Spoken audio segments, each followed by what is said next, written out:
I think the president has made it astoundingly clear that the reason for these tariffs, and I just talked a lot about this on Fox News, is the illegal surge of deadly drugs and of human beings that we have seen trafficked over the southern border and the northern border, hence the tariffs on Canada. And so the president is making it very clear to both Canada and Mexico that the United States is no longer going to be a dumping ground for illegal deadly drugs and illegal human beings. And you saw President Sheinbaum already conceding in putting 10,000 troops, permanent troops, I would add, not temporary, Mexican soldiers on the southern border to deter some of that illegal migration. So the president will continue to have these negotiations. I won't get ahead of him. He's also going to make sure that Secretary Bessent, soon to be Secretary Lutnick, and Secretary Rubio are deeply involved in these negotiations as well. Steve.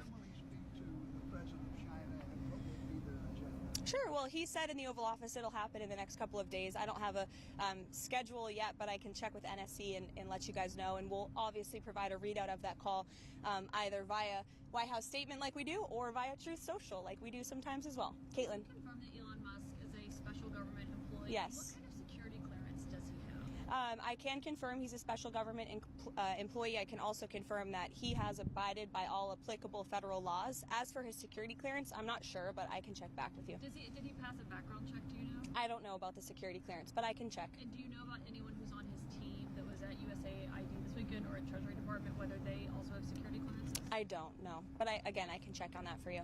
Sure. I want to ask about the hostage deal. We saw people coming out of Gaza alive because Trump managed to get this deal done. Yeah, that's right. And it was very emotional for people in Israel. Prime Minister Netanyahu is coming here tomorrow.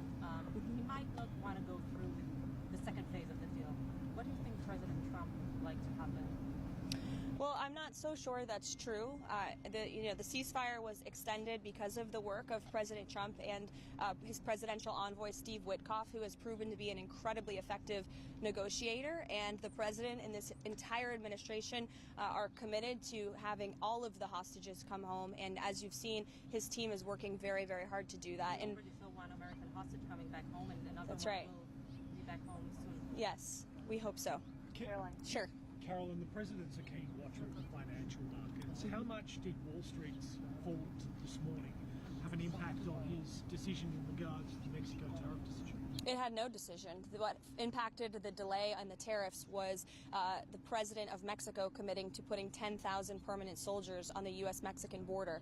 The president cares about American lives. And as I just said on television, there's a lot of talk about the markets. There's a lot of talk about, the cost of goods. This administration is wholeheartedly committed to bringing down the cost of living in this country. You see that through deregulation, through the energy actions this president has taken, and also through his commitment to cutting taxes. But when it comes to the cost of an American life, I think for those of us who have children, there's not enough money in the world to bring back the lives that have been lost because of the illegal drug and border crisis. And the president is committed to ensuring that Canada and Mexico and China understand that the United States is not going to be a dumping ground for illegal fentanyl that is killing young people in this country. It's the leading cause of death amongst those aged 18 to 34. And that's the president's #1 priority, is protecting American lives. Caroline, can you talk more about the first call that President Trump had with Prime Minister Trudeau this morning? What were some areas for potential negotiations and any bottlenecks? Yeah,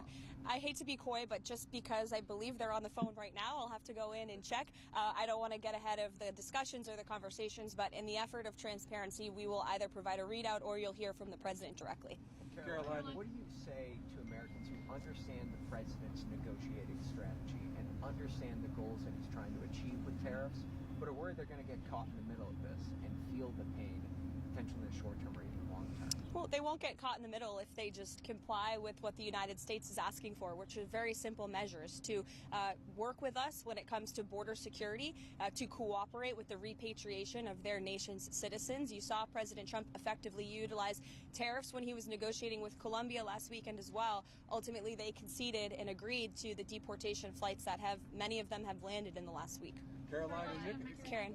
Do you know if Mr. Musk took the same oath that you and other senior advisors to the president took about adhering to the Constitution, following the law? Do you know if he took that oath? I don't know the answer to that question, but like I told Caitlin, I can get back to you guys on that. And do you know what expertise he has in the areas of global health or humanitarian aid to be able to assess what's happening at USAID? Well, So first of all, Elon Musk is a once-in-a-generation business leader. He is an entrepreneur. He serves as a great ally and a friend to the president. And I think Elon Musk also has a little bit of common sense. And I think the American people really appreciate that when it comes to the federal government, because it seems like all common sense has been lost in this city. And that's what you see when you look at USAID. I know Secretary Rubio made some comments about how he will be acting as the director over that agency.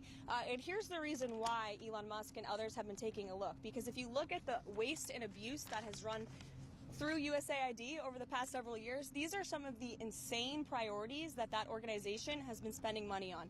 $1.5 million to advance DEI in Serbia's workplaces, $70,000 for a production of a DEI musical in Ireland, $47,000 for a transgender opera in Colombia, $32,000 for a transgender comic book in Peru.